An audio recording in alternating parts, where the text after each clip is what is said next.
My monthly pension was $5,600, and $4,000 of it went straight to my son, to ensure my grandson Tyler's education would be secure. But it wasn't until that day when I ran into my son's mother-in-law Shirley while shopping that I stumbled upon the truth. My hard-earned money had been nothing more than pocket cash for Jason and his wife to splurge on luxury goods. Just last month, Jason had even bought Shirley a brand new LV handbag. What broke my heart even more was realizing that Tyler was left waiting after school with no one to pick him up. It was then I understood. I had been living a lie for years. And when I finally decided to take everything back, their retaliation came just as swiftly. Did they really think I was that easy to fool? The autumn sunlight streamed through the living room windows, scattering across the hardwood floors like flecks of gold. But no matter how brightly it shone, it couldn't warm the chill in my heart. My name is Helen Brooks. I'm 68 years old, a retired teacher from a middle school in San Francisco. My husband passed away young, leaving me to raise our only son Jason all by myself. Now Jason has built a life of his own. He's married to Amanda and they have a little boy, Tyler. The four of us have been crammed into the old house my husband and I bought decades ago. 3 generations under one roof sounds lively, even heartwarming, but the real taste of it only I knew. I spent a lifetime teaching and nurturing others. I wouldn't say I had students across the world, but I could hold my head high knowing I did my best.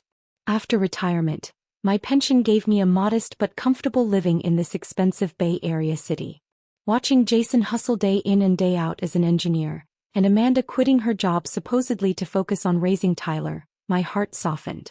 Thinking of how tough life was for young families these days, with daycare, after-school activities and endless expenses, I offered to contribute. From the day Tyler was born, I promised to set aside $4,000 from my pension every month to help support them. At first, Amanda pretended to decline, but soon enough it became routine.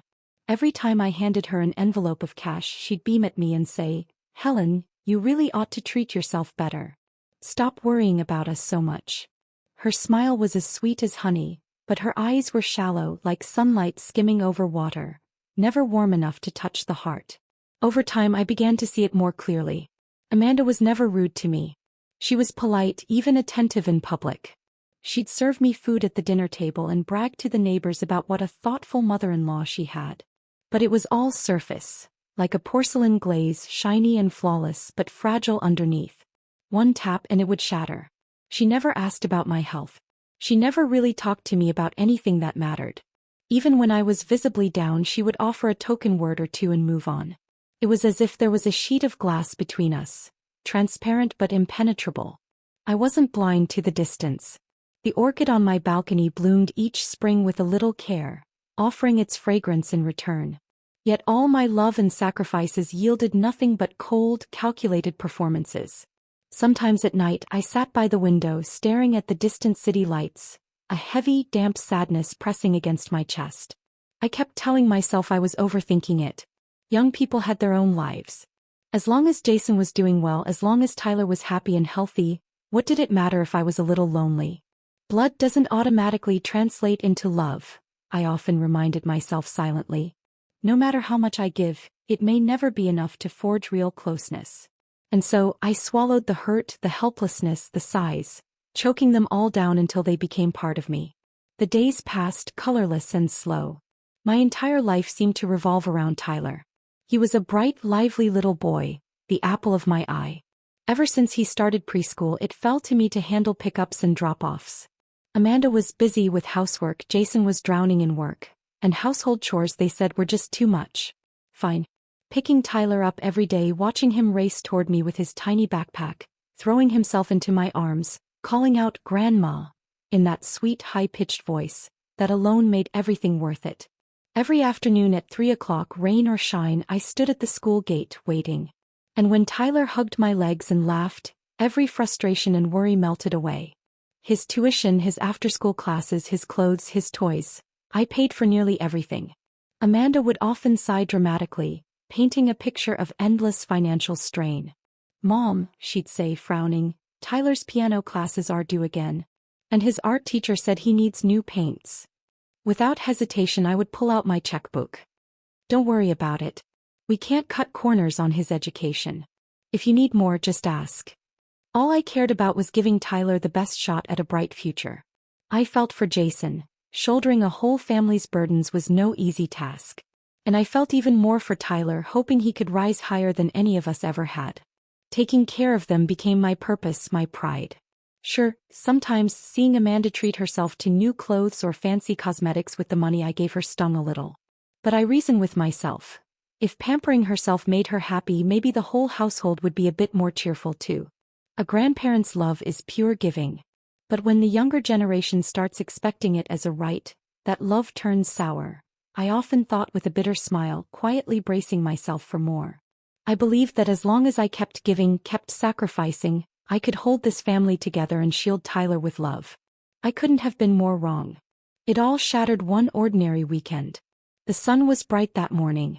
I decided to head to the mall to pick up a new pair of spring shoes for Tyler. The place was bustling, alive with chatter and color.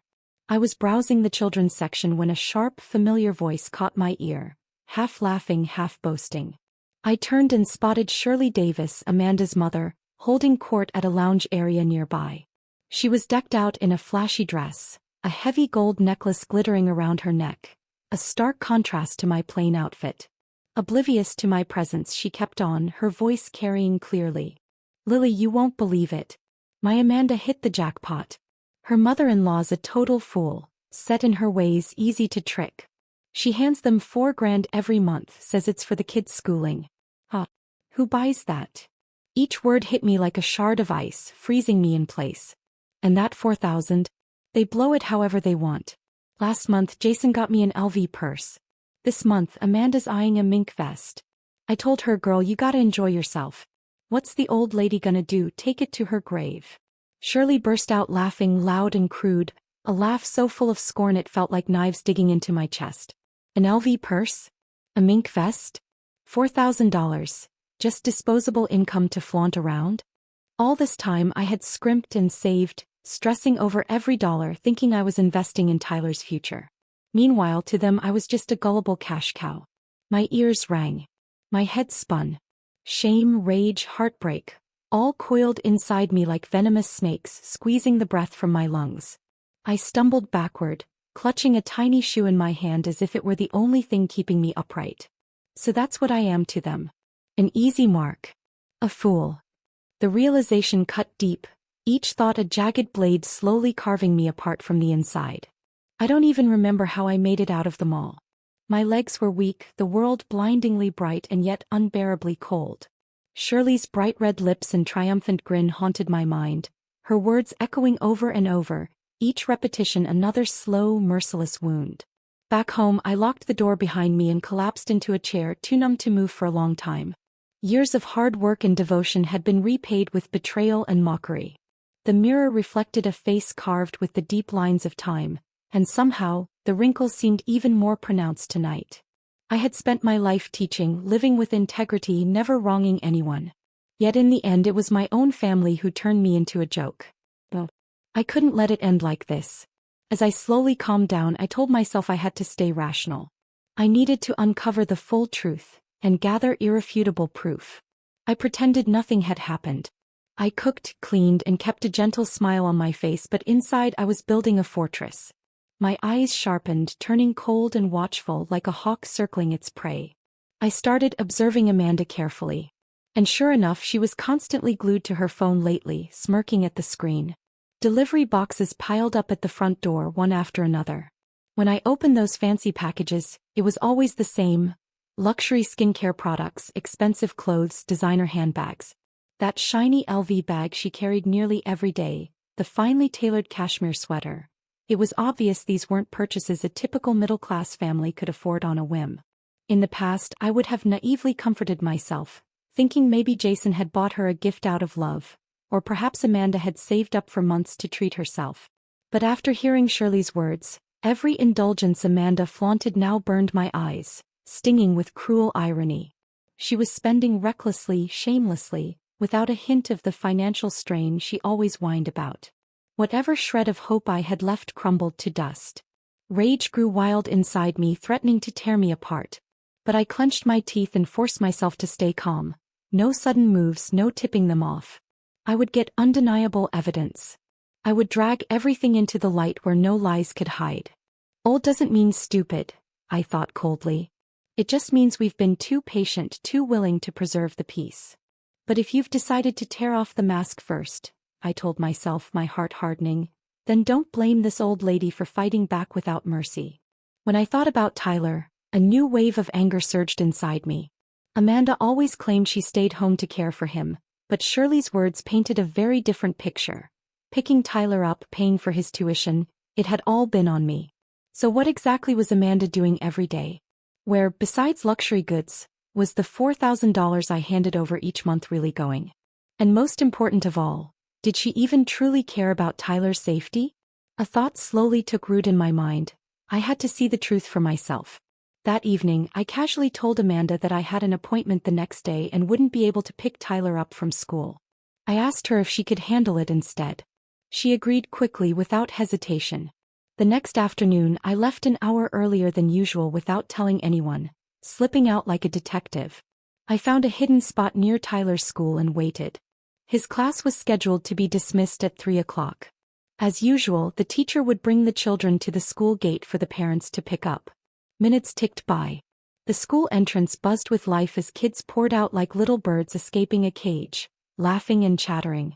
My heart pounded in my chest as I scanned the crowd, straining to find Tyler. Then I spotted him, wearing his blue backpack, standing alone at the edge of the gate. His small figure looked even more fragile surrounded by the lively chaos. Parents came and went, scooping up their children, and gradually the crowd thinned. Tyler craned his neck, peering around desperately, his face full of disappointment and helplessness. It felt like someone had clenched their hand around my heart, squeezing it tight until it ached. Still, I forced myself to stay hidden. I needed to see if anyone would actually come for him. 5 minutes passed. 10 minutes. 15 minutes. Tyler was the only child left standing by the gate. The school security guard approached him and said a few words. Tyler shook his head, slung his backpack over his little shoulders, and began walking home, all by himself, dragging his feet along the sidewalk. My heart jumped into my throat. He wasn't even 7 years old yet, tiny, vulnerable, walking along busy streets full of cars and strangers. The dangers were endless. I couldn't bear to think about it another second. I rushed after him. Tyler! I called out loudly. He turned, his eyes lighting up when he saw me. But almost immediately his smile faded and he lowered his head. His voice wobbled with a hint of hurt. "Grandma, what took you so long?" I knelt down and ruffled his hair, my heart breaking into 1,000 pieces. "I'm so sorry, sweetheart. I got held up today. Didn't your mom tell you she was supposed to pick you up?" Tyler tilted his head thoughtfully, then said in his sweet, innocent voice, "Mom said she had to go get pretty, and told me to be careful. She said you gave her money so she could go get beauty treatments and that once she's prettier she can make lots of money." Beauty treatments? Facials? Making money? I froze, unable to process what I was hearing. Amanda had been taking my hard-earned money not just to buy luxury goods, but to spend her days at salons? And worse, she was feeding a child this garbage, twisting the truth into some absurd justification? I clenched my teeth, swallowing the flood of rage surging up inside me. My voice was tight when I asked, "So, were you planning to walk all the way home by yourself today?" Tyler nodded proudly. "Uh-huh. Mom told me this morning that I'm a big boy now and can walk home alone. She said the teacher taught us to watch the stoplights and not talk to strangers." I remembered everything. He puffed out his tiny chest, looking up at me with shining eyes, waiting for praise. My heart shattered. Such a small child, sent off alone, expected to navigate traffic and strangers like it was no big deal. Amanda hadn't thought twice? The world blurred at the edges and I had to fight to keep my balance. Anger, heartbreak, sorrow, all roared inside me, threatening to consume everything. I had once naively believed that even if Amanda was vain, even if she lusted after luxury, she would at least have a shred of instinctive love for her own child. Reality slapped me hard across the face. If she had only stolen my money, I might have forgiven her. But putting Tyler's life at risk, crossing that line? Unforgivable. "You can scam me," I thought coldly, "but you do not gamble with a child's safety. Ever." I had spent 40 years of my life teaching, and if there was one thing I could never stand, it was adults who shirked their responsibility to protect children. Right then, right there, I made my decision. This charade, they had so carefully constructed, was going to end. I held Tyler's small, cold hand as we walked home step by step. The setting sun stretched our shadows long across the pavement, and the smell of dinner wafted from the neighbors' houses. But the chill inside me was colder than the late autumn air. When we got home, Amanda was sprawled across the living room couch, a thick mask slathered on her face as she lazily scrolled through her phone. She glanced up briefly when she saw me walking in with Tyler, visibly startled for a moment, but quickly slipped back into her usual slouch, barely lifting her head. "Helen, why are you so late getting back?" she asked casually, her voice indifferent, the mask doing nothing to hide the dismissiveness underneath. I didn't react right away. I stayed calm, helping Tyler out of his backpack, pouring him a glass of warm water and making sure he was settled. Then I walked over to the sofa and stood in front of her. My voice was steady, almost too steady. "Amanda, I picked Tyler up from school today." She froze. Her fingers trembled slightly as her eyes darted from the phone to me, a flicker of panic flashing across her face. "Oh, did you?" she stammered, forcing a casual tone. I wasn't feeling well today, so I didn't go." "Not feeling well?" I repeated slowly, a cold smile tugging at my lips. "You mean you were too exhausted after getting pretty at the salon?" Amanda shot up from the couch as if stung, tearing the mask off her face. Her cheeks were flushed, whether from guilt or anger, it didn't matter anymore. "You're lying. I didn't go to any salon," she shrieked, her voice climbing higher, desperate to drown out the truth. I met her gaze head-on, my words as sharp and cold as steel. "Tyler told me everything.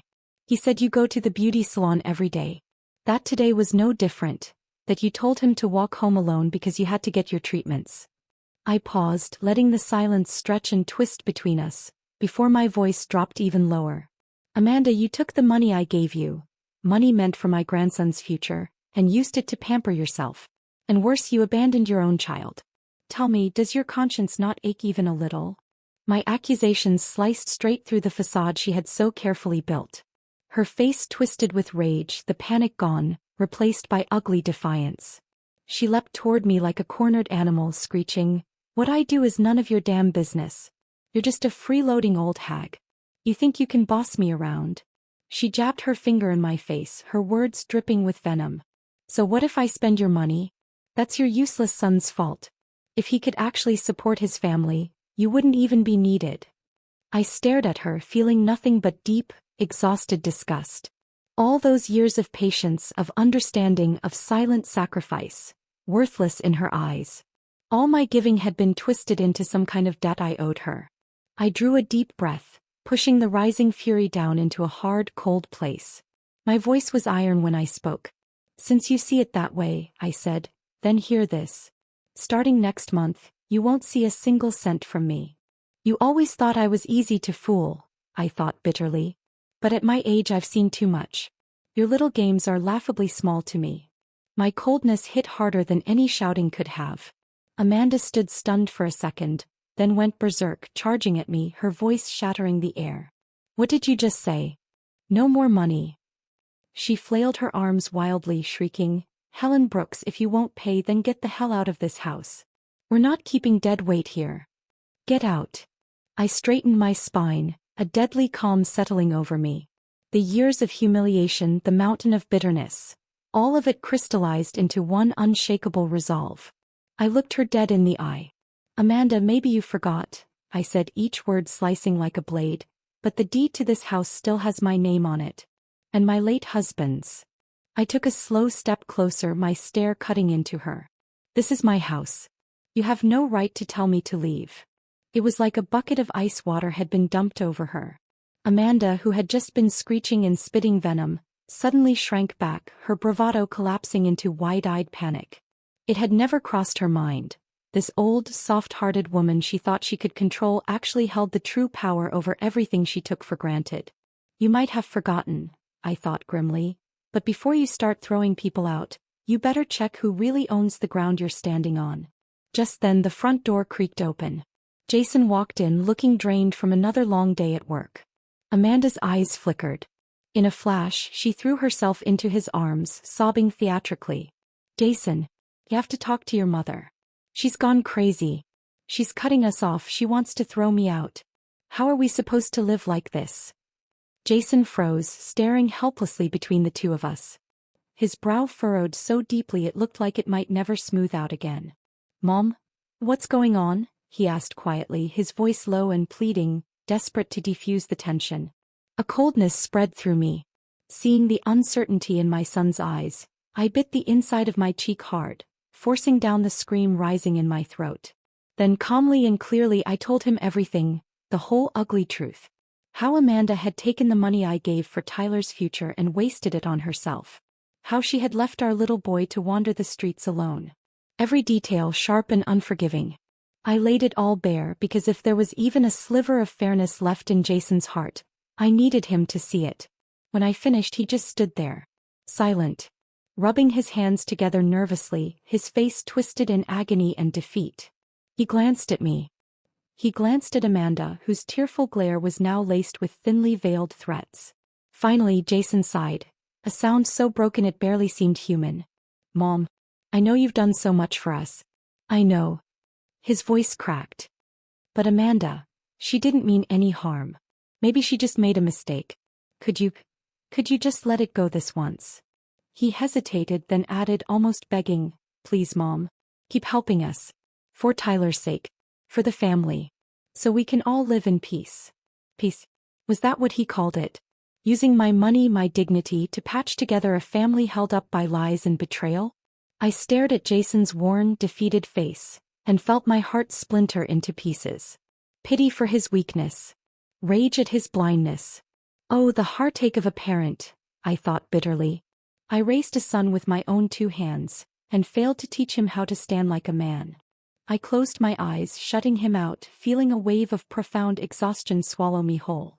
Early the next morning, before I could even recover from last night's crushing disappointment, the doorbell began ringing furiously, like someone was trying to break it. When I opened the door, there she was, Shirley Davis, barging in with all the fury of a storm, dragging behind her the perpetually awkward and silent figure of Leonard Davis. Shirley didn't even bother taking off her shoes. She stormed right up to me, hands on her hips, jabbing her finger in my face as she shrieked, Helen Brooks. You old hag. What do you think you're doing? Think Amanda doesn't have backup now? I'm telling you, if you dare cut off her money, we'll make sure she divorces Jason. And we'll take Tyler with us too. Her voice was shrill and vicious, spit flying with every word. Leonard hovered awkwardly behind her, shifting from foot to foot but saying nothing. Amanda stood smugly behind her mother, her face practically screaming, see? My mom's here now. Faced with this sudden onslaught, I felt a strange, icy calm settle over me. No shouting. No arguing. I simply leaned against the doorframe, watching Shirley's vulgar performance unfold, the corner of my mouth curling into a faint, mocking smile. Meanwhile, my hand slid discreetly into my pocket, and with a light press, I started recording the entire scene on my phone. Perfect, I thought coldly. If they're going to deliver this spectacle to my doorstep, I might as well preserve every last disgraceful word. Oh, divorce. Take Tyler. I repeated slowly, my voice flat, emotionless. Shirley, you really shouldn't say things like that. Kidnapping a child is a crime, you know. Shirley stumbled for a second, thrown off by my composure, but quickly recovered and shrieked even louder. Crime? Please. We'll make it look good. We'll say you abused my daughter. Abused my grandson. We'll destroy your reputation. Ruin you. I almost laughed. Abuse? Such easy accusations so cheaply thrown around. You think I'm so easy to scare? I thought with a bitter smile. These little games are nothing to me. I said nothing. I just let the phone in my pocket record every word, every threat, every nasty accusation. Shirley, seeing that her tirade wasn't breaking me, stomped her foot and spat. You've got 3 days, Helen. 3 days to hand over the money and keep it coming. Otherwise, don't blame us for what happens. She shot me one last venomous glare, grabbed Leonard by the arm, and with Amanda smirking at her side, stormed out the door. The moment it slammed shut, the house fell into a silence so complete, I could hear the faint hum of the refrigerator. Jason stood nearby, pale as a sheet. His mouth opened, closed, opened again as if he wanted to say something. But in the end he just dropped his head and slunk away into his room without a word. I was left standing alone in the empty living room. And so began the next phase of Amanda's petty revenge. She stopped cleaning the shared spaces, letting trash bags pile up by the door until the sour smell clung to the air. When I cooked, she would saunter by and deliberately dump the food straight into the garbage, smirking and sneering. "Wow, you still have money for groceries. I thought you were broke already." But I didn't give them what they wanted. I didn't beg. I didn't break down. I quietly washed my own dishes. I went to the store alone. I cooked for myself. When the shared spaces turned filthy, I simply kept to my room and cleaned only my own bathroom and living space. I even began packing my things in secret, carefully folding clothes, boxing up old books, preparing for the day when I would leave on my own terms. My pension wasn't much, but it would be enough. Enough for a small apartment, or maybe a modest place in a nearby retirement community. Enough for me to live simply but freely. It's only now at this stage of life, I thought, that I finally understand between money and family, only one can truly be relied upon. I was old, yes, but I would rather live humbly and with dignity than continue sacrificing myself for some hollow idea of family harmony. This war they had started, I would see it through to the end. When Amanda realized her silent treatment wasn't working, she escalated. She began spreading rumors around the neighborhood, that I was mentally unstable, that I abused my grandson, that I hoarded money while starving her, the poor suffering daughter-in-law. And it worked. Neighbors who used to greet me with smiles now crossed the street to avoid me. Whispers followed me down the leafy paths of the community. I could feel the prickling judgment in every sideways glance. That isolation, that quiet, creeping social death. It cut deeper than any insult screamed to my face. I had lived my entire life clean and upright. Reputation had always mattered to me.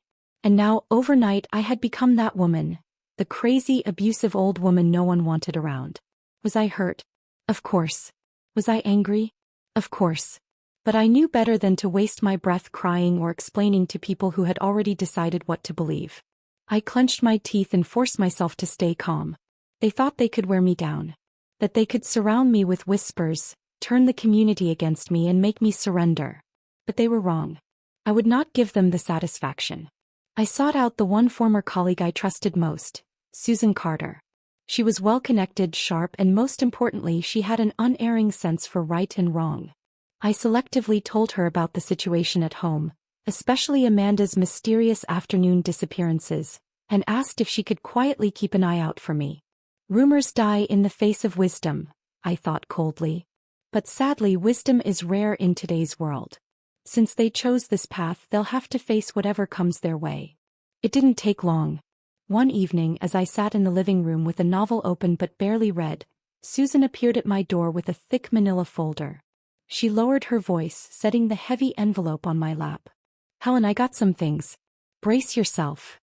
I froze for a second, then slowly opened the folder. Photos slipped out one by one.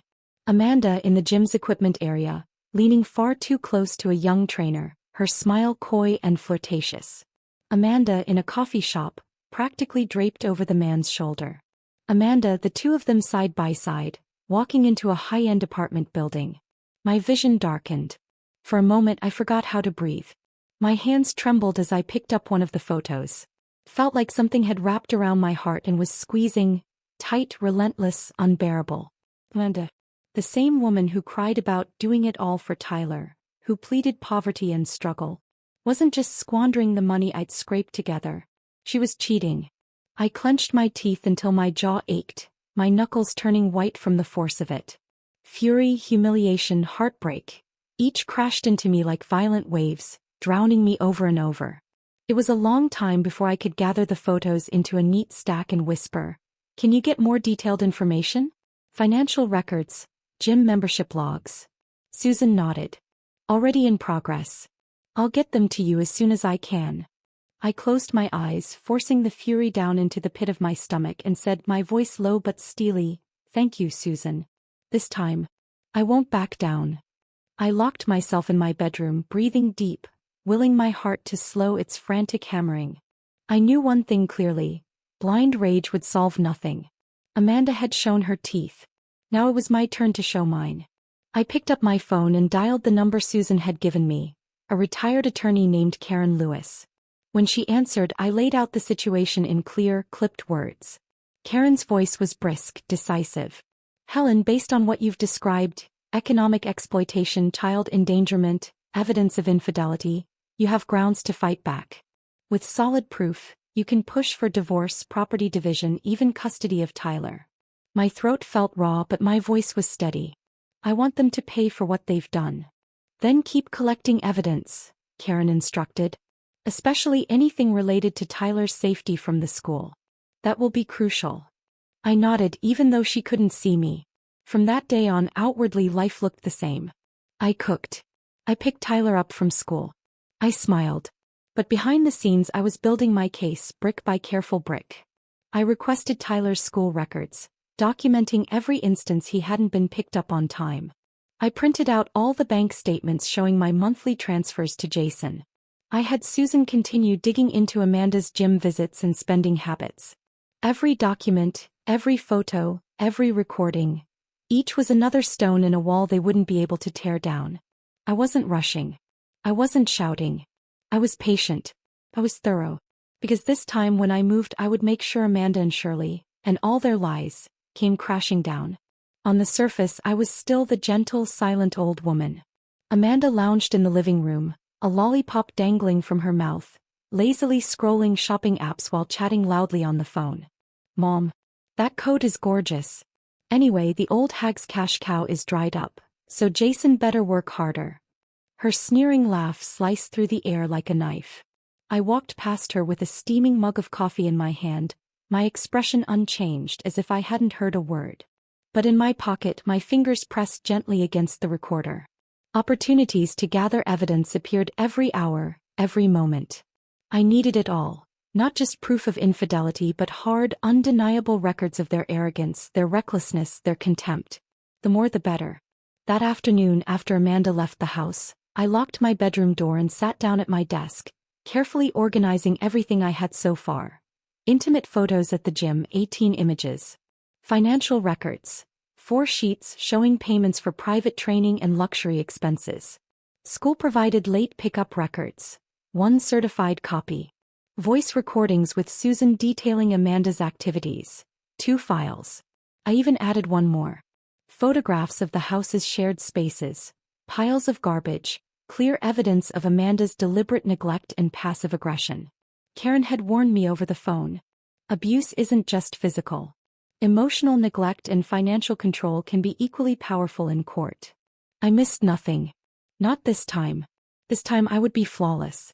That evening, Jason came home from work, exhausted, shrugging off his jacket as he caught sight of me bustling around the kitchen.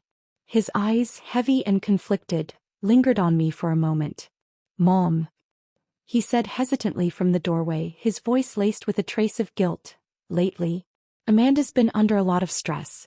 Try not to take it to heart. I turned and gave him a gentle smile. I'm fine. Go on, don't worry about me. He seemed relieved, offering a small nod before retreating to his room.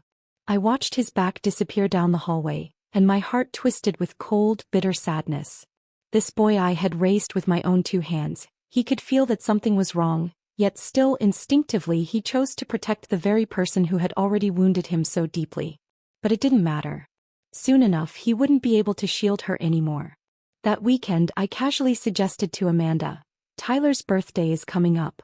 I was thinking we could have a little family get-together. Invite your parents too. Make it festive. Amanda raised an eyebrow, her tone dripping with indifference. Sure, whatever. It's not like she has anything better to do. I tucked that reaction away quietly, noting it with precision. If everything went as planned, this family gathering would be the perfect stage for the reckoning. I made sure to extend an invitation to Susan and Karen as well, under the guise of helping to take photos for Tyler's birthday. They agreed without hesitation. Everything was quietly falling into place. Amanda and her camp thought they had already won. But they didn't realize. The true hunter never fires the first shot. The day of Tyler's birthday dawned crystal clear. I woke up early, tied on my apron, and began preparing a simple but cozy lunch. The kitchen filled with the rich aroma of roast turkey and fresh apple pie. Outside, the breeze stirred the curtains gently as if the world itself were holding its breath. Only I knew today would be anything but peaceful. Susan arrived early, her small mirrorless camera slung casually over her shoulder, blending in as she offered to help capture the birthday memories. We exchanged a brief, knowing glance, no words needed. Soon after, Karen showed up too, carrying a small wrapped gift. Dressed in plain jeans and a cozy sweater, she slipped into the crowd like any other family friend, settling quietly into a corner of the living room. Everything was ready. I suppressed the nervous tremor under my skin, keeping my hands busy in the kitchen, outwardly calm while an invisible wire stretched tighter and tighter inside me. By noon, Amanda and Shirley arrived, their heels clacking across the hardwood floor like warning shots. Shirley was draped in a garish leopard print dress, a chunky gold chain swinging around her neck. She wasted no time, her voice slicing through the room like nails on a chalkboard. Well, Helen. You actually cooked something decent today? What's the matter? Feeling generous with that money for once. Amanda snickered beside her, her face dripping with smug satisfaction. I offered a serene smile, pretending not to hear the venom dripping from Shirley's voice. I carefully plated the sliced fruit and said warmly, "Today's Tyler's birthday. Let's all just enjoy ourselves and not spoil the mood." Shirley rolled her eyes dramatically and plopped herself onto the sofa with a huff. Amanda sauntered over and curled up against Jason, her voice syrupy sweet. "Honey," she cooed, "Mom says a birthday gift has to be extravagant. Otherwise, Tyler won't be happy. There's this new kid's electric car, super expensive. Helen won't be stingy about it, will she?" Jason's face stiffened, a storm brewing behind his tired eyes. He opened his mouth as if to protest, but in the end he just nodded silently.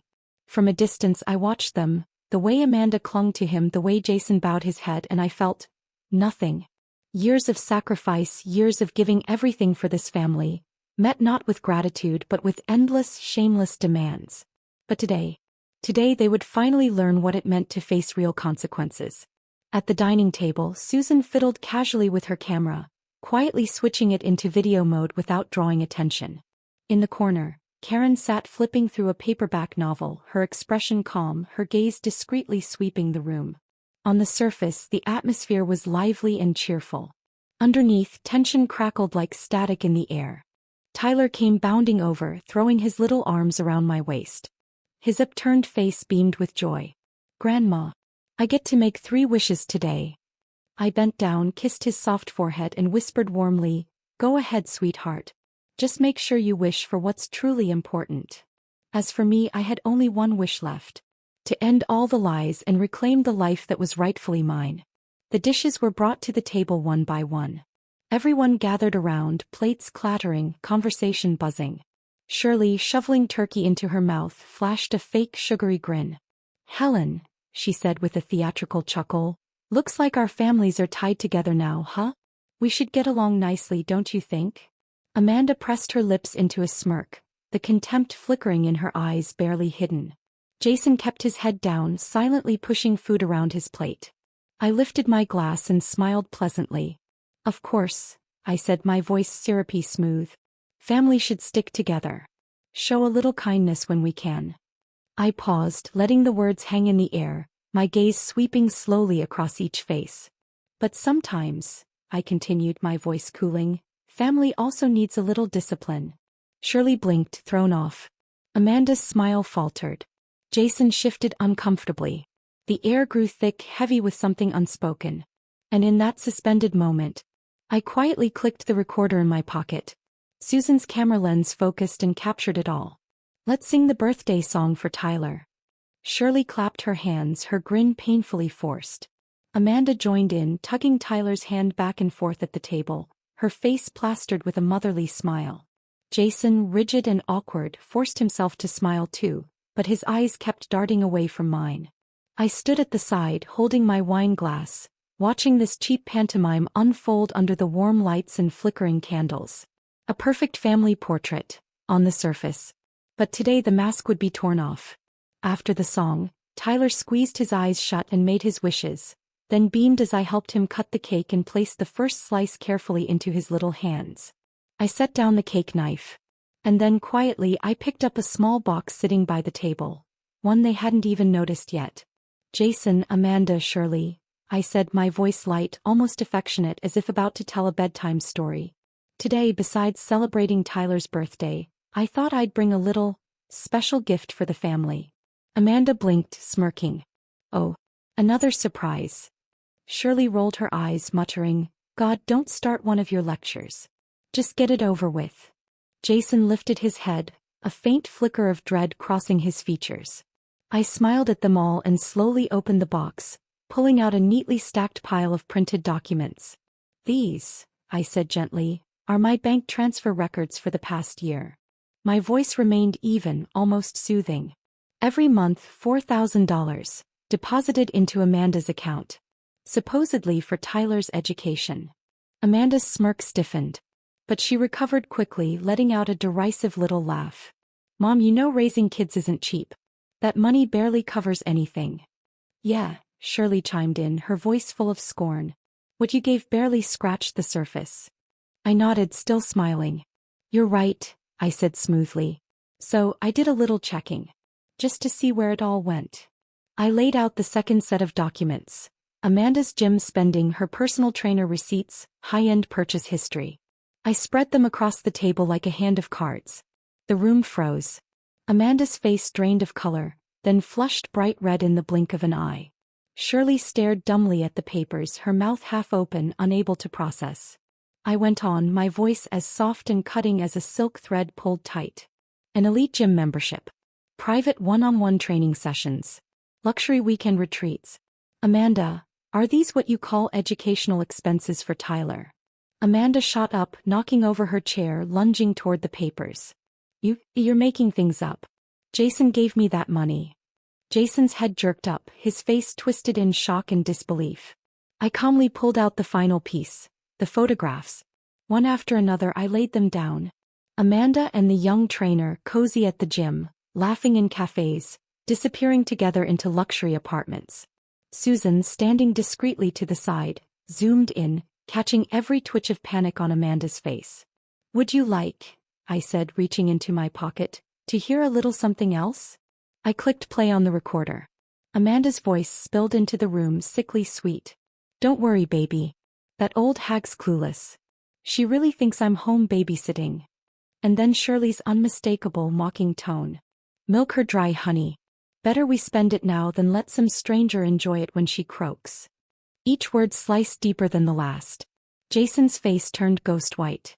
His fingers dug into the tablecloth so hard his knuckles blanched. He stared at Amanda like she was a stranger he'd never met before. Amanda panicked, shrieking as she grabbed at Jason. Jason, he's lying. He set me up. You can't believe her. Enough, Amanda. Jason shoved her away so hard she stumbled backward, shock and rage flashing across her pale, desperate face. And finally, Shirley, the woman who had always carried herself with such shrill arrogance, seemed to realize the tides had turned. She slammed her palm against the table with a sharp crack, shrieking, Helen Brooks. You vile old woman. How dare you set up my daughter? How dare you poison their marriage? I slowly lifted my head, my gaze calm and fathomless, like the still surface of a deep lake. Shirley, I said, my voice as quiet as it was lethal. Every photo, every recording, every receipt, it's all fact. If this family has been torn apart, it was by your own hands, not mine. Shirley's face burned crimson. She jabbed her finger at me, spitting fury. You'll die alone, you miserable hag. Once Amanda leaves, Jason will never forgive you for this. You'll regret it. Amanda, not to be outdone, shrieked, her voice shrill and cracking. Exactly. You've always hated me. You've always wanted to come between us. Their shrieking filled the room like the howling of stray dogs. And yet, inside me there was nothing but icy clarity. I turned to Jason. His face was a battlefield of exhaustion and grief. When I spoke, my voice was softer now, but each word carried an immovable force. Jason, I said, from this day forward I will no longer fund these parasites. And I will no longer sacrifice myself for the illusion of peace. My pension, my house, my future, they belong to me. Jason's lips parted as if he wanted to say something. He looked at Amanda, her face twisted with fury, then back at me, meeting the steady, unyielding calm in my eyes. Finally he closed his eyes. When he opened them again, it was with a weariness and a grim resolve I had never seen before. After a long moment he drew a shaky breath and said hoarsely, "Mom, I understand." He turned toward Amanda and there was no love left in his gaze, only cold, irrevocable disappointment. "Amanda," he said quietly, "I want a divorce." The words struck the room like a hammer. Amanda jerked violently, her face contorting in horror. He shrieked, "No, you can't. Jason, if you divorce me, I swear, you'll never see Tyler again." Jason's eyes shuttered closed briefly. When he spoke, his voice was steel. "I'll fight for custody through the court. And as for you," he looked her up and down with icy finality, "get ready to face the consequences." Amanda lunged at him, sobbing and screaming. Shirley screeched from the sidelines, throwing her own tantrum. The room devolved into chaos. And I simply stood there, still and silent, watching the end of a tragedy that had been inevitable for a very long time. Susan quietly captured it all through the lens of her camera, steady and relentless. Karen, notebook in hand, calmly jotted down her observations. Every word, every action meticulously documented. I moved to the table, gathered the scattered documents into a neat stack and said low and steady, This is the harvest of the seeds you planted yourselves." Then I scooped Tyler into my arms, holding him gently against my chest. "Don't be afraid, little one," I whispered, stroking his back. "Grandma's here." Tyler blinked up at me, bewildered, his wide eyes darting between the screaming adults and my calm face. Instinctively, he tucked himself tighter into my embrace. Holding him close, I turned away from the wreckage behind me and walked toward my room without a backward glance. Behind me echoed Amanda and Shirley's desperate, furious howls, Jason's broken, resolute breaths, and the soft, steady clicks of Susan's camera capturing the final collapse of all their lies.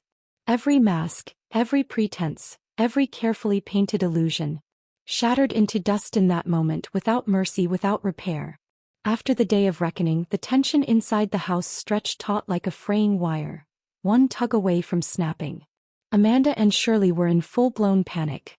They had thought that by throwing tantrums and playing the victim, they could still bully me into submission. But this time I didn't even look their way. I cut off every penny of household support, halted all transfers to their accounts, and changed the locks on the house, revoking any spare keys they might have had. Legally, the house was now solely under my name. I didn't respond to their shouting, didn't bother with the vicious rumors they spread throughout the neighborhood. Instead, I quietly contacted Karen, my lawyer, and set the next stage of my plan into motion. Jason, since that afternoon, had fallen into a deep, grim silence. He moved back into his small room, spending long nights hunched over the dining table, sorting through divorce paperwork and custody documents. Sometimes, passing through the kitchen, I would hear him murmuring under his breath, "How did it come to this? What about Tyler?" I was such a fool. I never interrupted him. This was a journey he had to walk himself. I had already done all I could. Amanda, of course, wasn't about to go down quietly. She started throwing tantrums at home, smashing things, crying and screaming one minute, raging and threatening the next. Every other day she would show up outside Jason's office building, causing scenes, begging, cursing, doing anything to make him change his mind. Shirley wasn't far behind. She prowled the neighborhood, spinning new lies, claiming I was mentally unstable, that I manipulated Jason, that I had destroyed their marriage. She even threatened to rally the neighbors to file formal complaints against me. What they didn't realize was, through Susan, I had already quietly contacted the school and the local community social workers. Tyler's repeated lack of supervision had been documented and filed months ago. I submitted all the evidence. Amanda's reckless spending, the school reports of Tyler left unattended, and even the photos and proof of her affair. When Jason officially filed for divorce, he also filed a motion for primary custody of Tyler. The court summoned all parties swiftly. Amanda and Shirley, enraged and flailing, found themselves pinned against a mountain of irrefutable proof. The more they shrieked, the more pathetic and vicious they appeared. On the day of the first divorce hearing, I accompanied Jason to the courthouse. Amanda showed up in a gaudy, outdated designer suit, her face caked in makeup, radiating barely suppressed hysteria. Shirley hovered beside her, her face twisted in rage. Jason, dressed in a sober dark suit, looked pale but resolute. When it was his turn to speak, he rose to his feet. His voice trembled slightly, but his words rang clear and unwavering. I admit that in the past I failed to defend my marriage properly. But I will not. I will not continue to allow my mother's money to fund someone who has lied, betrayed, and endangered our child's safety. I am requesting full custody of my son, and I am asserting my rightful claim to our family's assets.